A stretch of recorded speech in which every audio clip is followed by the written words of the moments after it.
అడవి పువ్వు. రచన అమృతా ప్రీతం. అనువాదం కాత్యాయని. స్వరం సమ్మెట ఉమాదేవి. మా పొరిగింటి వాళ్ళ ముసలి నౌకరు పర్వతి. అతని పడుచుపెళ్ళాం అంగూరి ఇటీవలే కాపురానికొచ్చింది.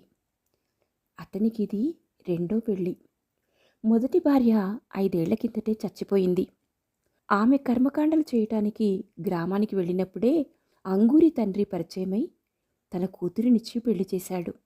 పెళ్లినాటికి అంగూరి చాలా చిన్నపిల్ల కావటం వల్ల కీళ్లవాతంతో మంచాన పడిన తల్లిని చూసుకోవటానికి ఇంకెవ్వరూ లేనందువల్ల వెంటనే కాపురానికి పంపలేదు. ఇటీవలే పర్వతి వెళ్ళి ఆమెను పట్నానికి తీసుకొచ్చాడు.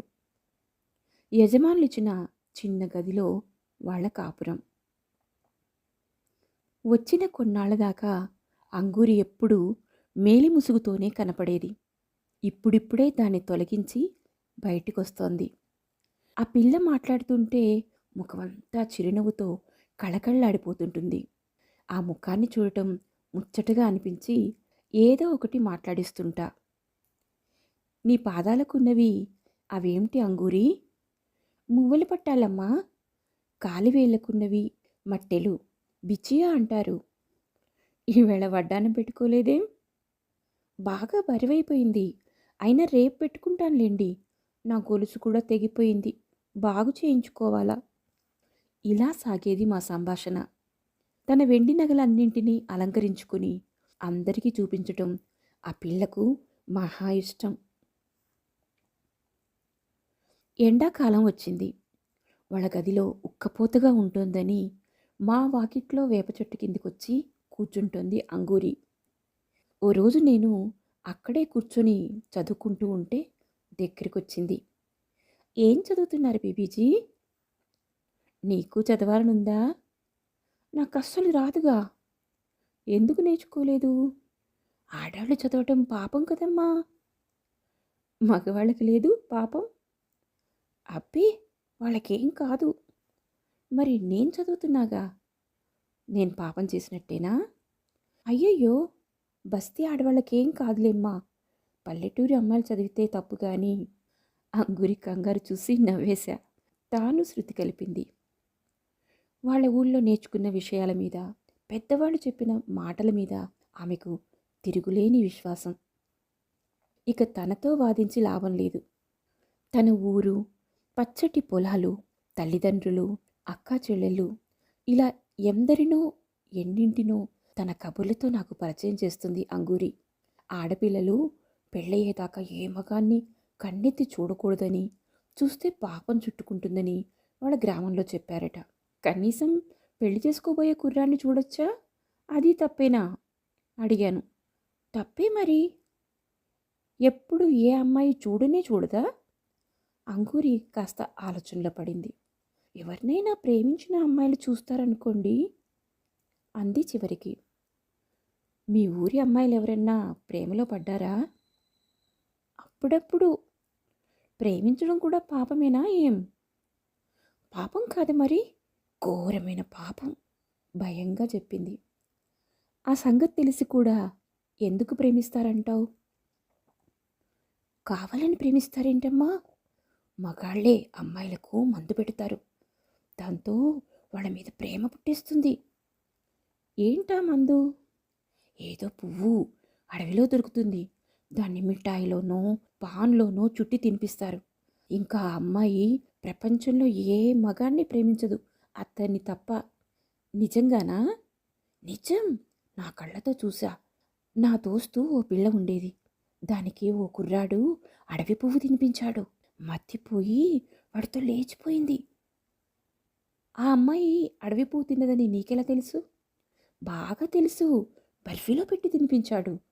ఇంకా చాలా వస్తువులు, గాజులు, పూసల దండలు అన్నీ తెచ్చిచ్చేవాడు పట్నం నుంచి.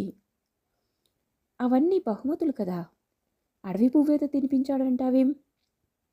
లేకపోతే ఎందుకు ప్రేమించిందంటారు? మీరే చెప్పండి. అదేంటంగురి, మనసుకు నచ్చిన వాళ్ళని ప్రేమిస్తారు కదా అన్నాను. ఆమె ఒప్పుకోలేదు. అదేం కాదులేమ్మా, అమ్మా నాన్నని బాధపెట్టి అట్లా ప్రేమిస్తారా? అందుకే మగాళ్ళెవరన్నా మిఠాయిలు ఇస్తే తీసుకోకూడదని అమ్మ ఎప్పుడూ చెప్పేది. ఆ పువ్వు తిన్నాక మా నేస్తం పిచ్చిదానిలా అయిపోయింది. అన్నం తినదు, నిద్రపోదు, జుట్టు దూకోదు, ఏవేవో పాటలు కూడా పాడేది. ఏం పాటది? నీకొచ్చా? చిచ్చి, అడవి పువ్వు తిన్నోళ్లే అట్టా పాటలు పాడతారు, ఏడుస్తారు, విచారంగా చెప్పింది అంగురి. కొన్నాళ్లుగా అంగురి నా దగ్గరికి రావటమే లేదు. ఒకరోజు చెట్టు కింద కూర్చొని చదువుకుంటుంటే వచ్చి మౌనంగా కూర్చుంది. కాలి మువ్వలు తీసేసినట్టుంది. అందుకే తన రాకను నేను గమనించలేదు. అలా ఉన్నావేం అంగురి? అడిగాను. నాకు రాయటం నేర్పించండమ్మా అంది. ఏం, ఎవరికన్నా ఉత్తరం రాయాలా? జవాబివ్వలేదు. కాసేపు అయ్యాక లేచి వెళ్ళిపోయింది.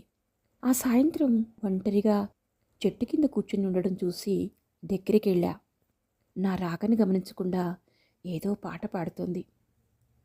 పాట బాగుంది అంగురి అన్నాను. చటుక్కున ఆపేసి నా వైపు చూసింది. కళ్ళ నిండా నీళ్లు. ఈ పాట నా నేస్తం పాడేదమ్మా, ఇంకా చాలా పాడేది.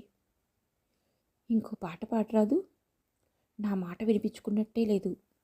తనలో తనే ఏదో గొనుక్కుంటూ వేళ్ళు మడుస్తూ ఏవో లెక్కలు కడుతోంది. అంగురి శూన్యమైన చూపులతో నాకేసి కళ్ళెత్తింది.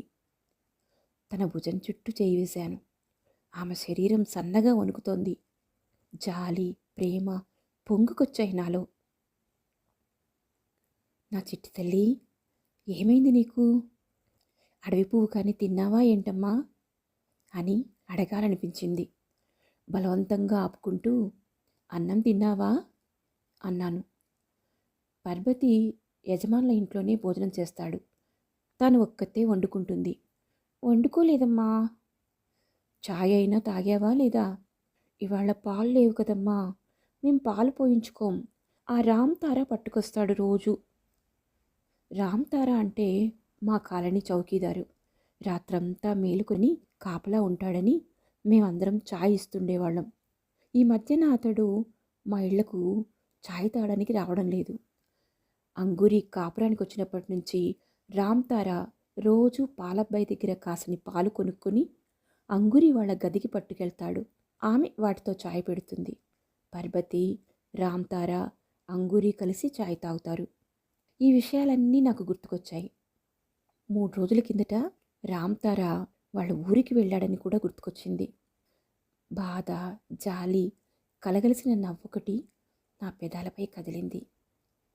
3 రోజుల నుంచి ఛాయ్ తాగలేదా అంగురి? అన్నం కూడా తినలేదు కదూ అన్నాను. లేదన్నట్టుగా తల ఊపింది. రామ్ తార రూపం నా కళ్ళ ముందు మెదిలింది. అందంగా చురుగ్గా ఉండే కుర్రాడు.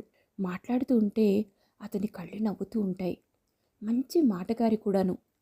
అంగురి, ఏమ్మా, అడవి పువ్వు తిన్నావా?